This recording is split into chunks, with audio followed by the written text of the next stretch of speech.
स्वागत आहे मित्रांनो, मयूर पोल्ट्री अँड फीड या माझ्या चॅनलमध्ये. मी तुमचा मित्र MJ आणि आज आपण एका नवीन विषयावरती हा व्हिडिओ बनवत आहे. फोटो पाहिल्यावर तुम्हाला समजणारच आहे की विषय काय आहे. नोकरी सोडून लाखो रुपये कमवले, एवढी गुंतवणूक करून हजारो रुपयांचा टर्नओव्हर गेला. यशोगाथा. अमुकने कमवले लाखो रुपये महिना, तमुकने महिन्याला एवढ्या रकमेची उलाढाल केली, अमुकची यशोगाथा, तमुकची यशोगाथा. असे व्हिडिओ यूट्यूबला खूप आहेत. माझा व्हिडिओचा अर्थ समजून घ्या. या व्हिडिओमध्ये तुम्हाला सांगितलं आहे या व्यवसायात धोकासुद्धा आहे.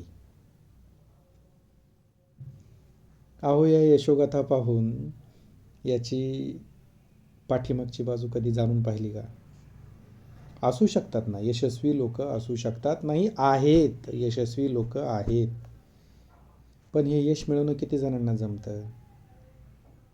बरोबर. ज्यांना जमलंय त्यामागची जिद्द, चिकाटी, उद्देश, परिश्रम, त्या फार्मरचा संयम, त्या फार्मरने केलेला संघर्ष, त्याला आलेल्या अडचणी, त्यातून त्यांनी जो मार्ग काढला, तो सर्वाईव्ह कसा झाला, हे कोणी पाहिलं का मित्रांनो? का फक्त त्याचं यश दिसतंय? त्याच्याकडे 4 चाकी गाडी आहे, त्यांनी यावर्षी 20 लाखाची गाडी घेतली, एवढं लाखांचा बंगला बांधला, ह्या गोष्टी पाहता फक्त. पण त्या यशामागे करपून होरपळून निघालेला फार्मर कधी कोणी पाहिलं का? यूट्यूबरला मुलाखत घेणं सोपं आहे. त्यांनी फार्मरकडे जाऊन प्रश्न विचारणे, फार्मरकडून त्याची उत्तरं घेणे आणि ते एडिटिंग करून वाढवून चढवून व्हिडिओ बनवणे आणि प्रेक्षक आकर्षित करणं, त्यांच्याकडून लाईक्स मिळवणं. झालं का एवढंच? तर त्या फार्मरच्या कष्टाची जे चीज त्याला मिळालं आहे त्याच्या पाठीमागची दुसरी बाजू यूट्यूबरने, फार्मरने मिळून प्रेक्षकांना सांगितली पाहिजे. बरोबर. मी स्वतः एक फार्मर आहे म्हणून ही दुसरी बाजू मी तुमच्यासमोर मांडत आहे. त्या फार्मरने किती नुकसान पचवलं आहे मित्रांनो, हे कधी ऐकलं आहे का फक्त पैसे कमवलेले सांगितले? त्याने त्याच्या अडचणीच्या काळात काय सोसलं आहे, किती कष्ट केलं आहे, त्याच्या कुटुंबाने काय दिवस पाहिले, हे प्रेक्षकांना माहीत पडणं गरजेचं आहे. जे आत्ताचे न्यू कमर्स आहेत व्यवसायात, त्यांना हे समजणं गरजेचं आहे. आणि जर हा व्हिडिओ पाहून कोण उतरण्याचा प्रयत्न करत असेल या व्यवसायात, तर सावधान. याच्यामध्ये धोका आहे, या व्यवसायामध्ये धोका आहे मित्रांनो. काय दाखवतात? लाखो रुपये महिना मिळतो, लाखोंची उलाढाल होते महिन्यात. बरोबर. हे लाखो करोडो हे फक्त ऐकण्याच्या गोष्टी आहेत मित्रांनो. त्याच्या पाठीमागची दुसरी बाजू तुम्ही पहा. मी तर म्हणतो हे सगळं साफ खोटं आहे. सर्वसामान्य व्यक्ती जर या व्यवसायात उतरायचा विचार करत असेल तर हे शक्य नाही लाखो रुपये कमवणं. तसं तर मग टाटा, बिर्ला, अंबानी, अदानी हे सगळे करोडो रुपये कमवतात हो.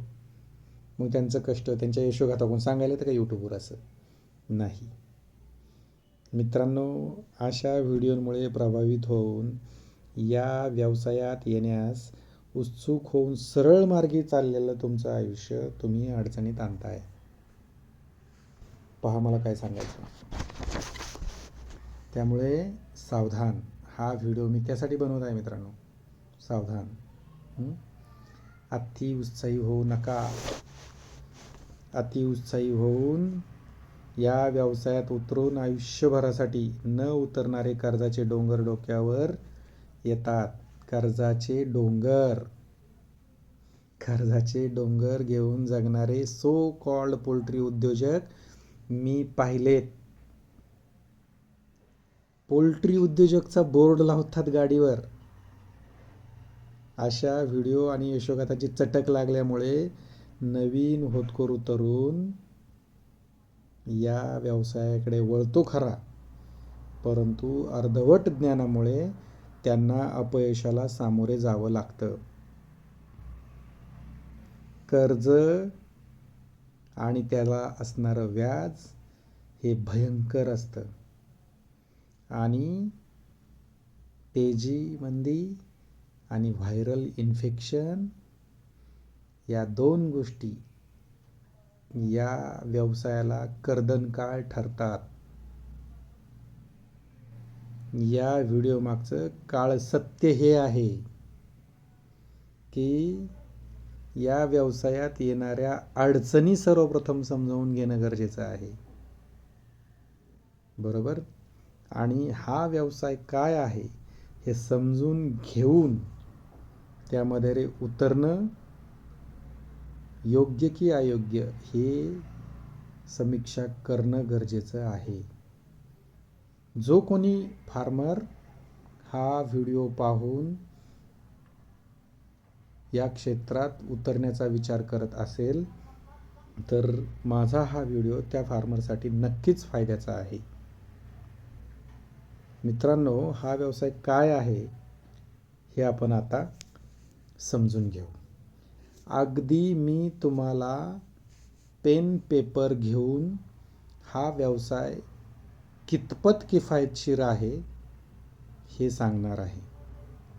मग तुम्ही ठरवा की याच्यामध्ये उतरायचं की थांबायचं. चला तर मग. तर सर्वप्रथम आपण हा व्यवसाय काय आहे हे समजून घेऊ. कुक्कुटपालन, पोल्ट्री फार्मिंग काय आहे?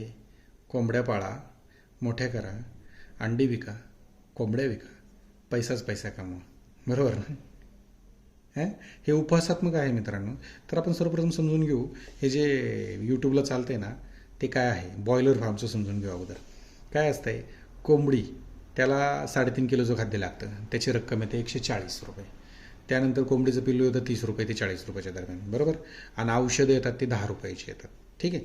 त्याची टोटल रक्कम होते 180 रुपये. बरोबर? तर तकरीबन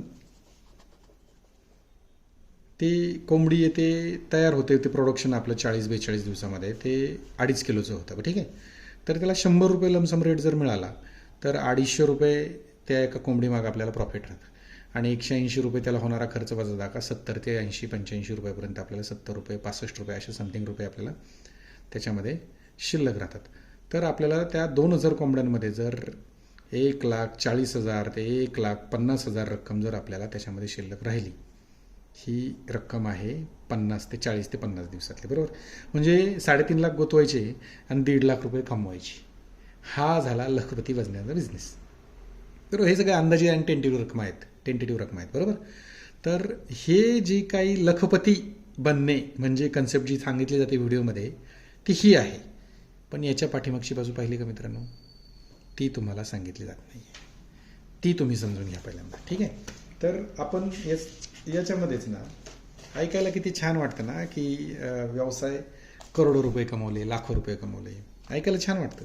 लेअरमधलं समजून घेऊ. बरोबर? मी या अगोदरच्या व्हिडिओमध्ये पण सांगितलेलं आहे की कोंबडी, अंड्यावरची कोंबडी प्रोडक्शनला येईपर्यंत 350 रुपये खर्च येतो. कसा येतो? कोंबडी येते 250 रुपये ते 270 रुपयाची आणि खाद्य लागतं 100 रुपयाचं की प्रोडक्शनला यायला. 12 आठवडे 15 आठवडे ते 25 आठवड्याला प्रोडक्शन चालू होतं की ज्यातून आपल्याला प्रॉफिट मिळतं.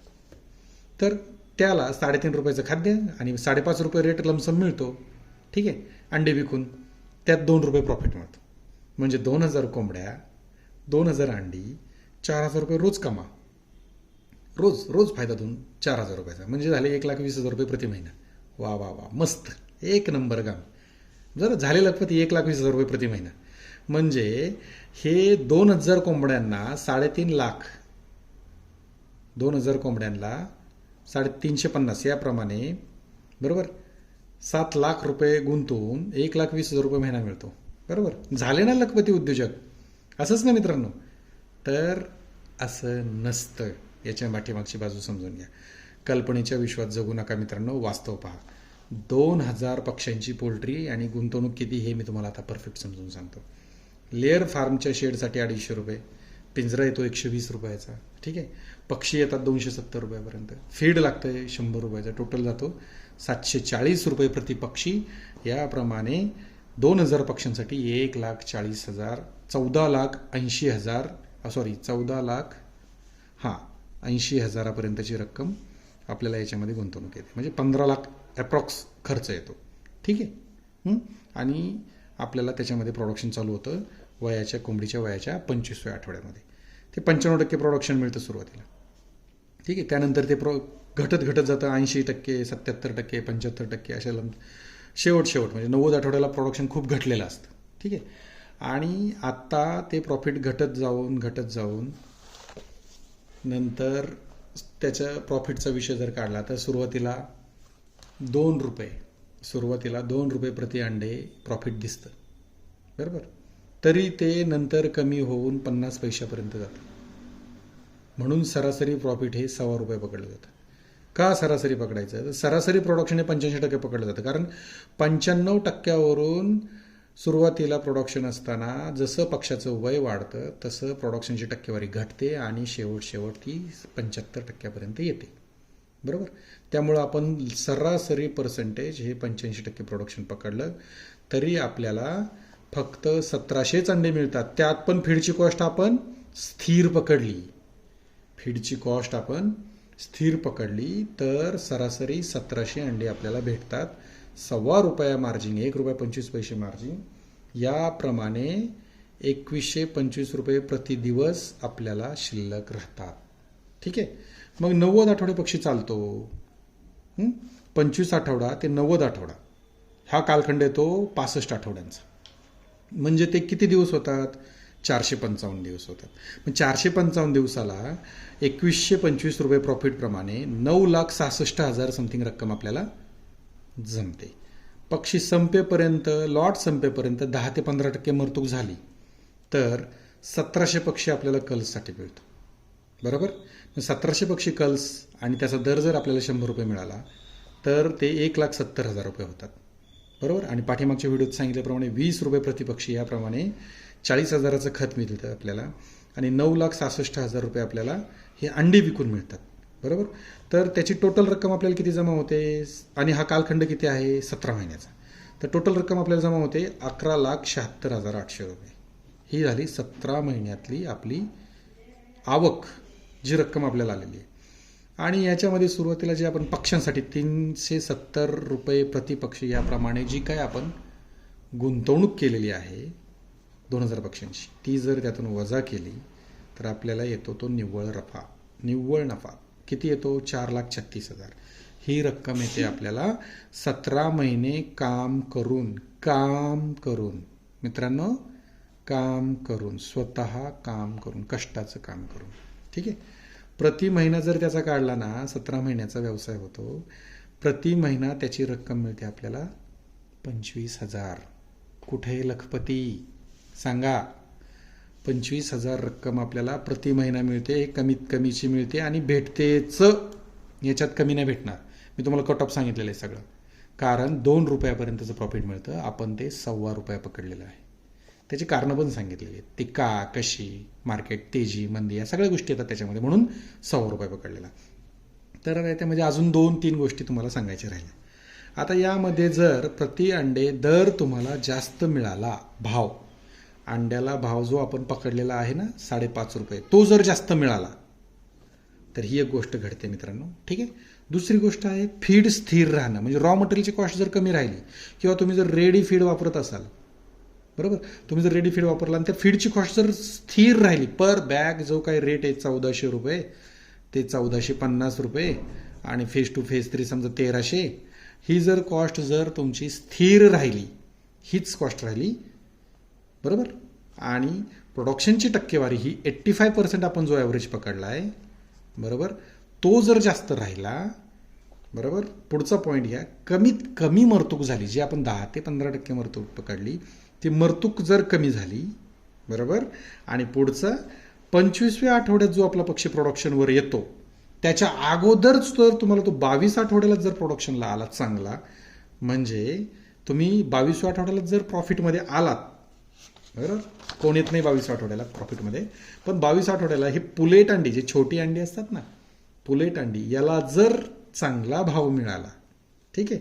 पुढचा पॉईंट आहे 90 आठवड्यांपेक्षा पक्षी जर जास्त चालला, ठीक आहे, म्हणजे कोण 95 वीक्स चालवतो, कोण 100 वीकपर्यंत चालवतो, की ज्यांचं मॅनेजमेंट चांगलं आहे, म्हणजे व्यवस्थापन चांगलं आहे, रोगराई कमी आहे, पक्षाची हेल्थ चांगली आहे, वजनं चांगले आहेत, अशा वेळेस पक्षी 100 आठवड्यापर्यंत चालतो.